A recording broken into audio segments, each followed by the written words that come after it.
কি দিয়ে বের হবেন? সালাত দিয়ে বের হওয়া সম্ভব। 40 দিন 5 ওয়াক্ত সালাত জামাতে আদায় করলে অন্তর শয়তানের বিরুদ্ধে যুদ্ধ করা শিখবে। তখন আস্তে আস্তে এই অন্তরের উপর শয়তানের প্রভাব কমবে।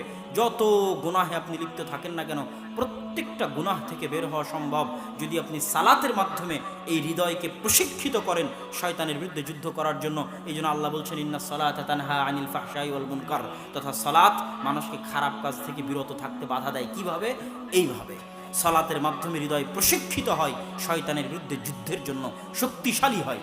তখন সকল গুনাহ করা অতটা সহজ হয় না, কঠিন হয়ে যায়। চিন্তা ভাবনা করে শয়তান বলল আর আপনি শুনলেন, এরকম তখন হয় না। আপনি তখন চিন্তা ভাবনা করবেন এটা করা আমার ঠিক কিনা, কেননা তখন হালকা হলেও আপনার হৃদয়ের উপর নিজের কন্ট্রোল ক্ষমতা আছে। আর যতক্ষণ সালাত আদায় করেননি, অন্তত 40 দিন টানা 5 ওয়াক্ত সালাত মসজিদে আদায় করেননি, ততক্ষণ আপনার হৃদয়ের উপর আপনার কোনো কন্ট্রোল ক্ষমতা নেই।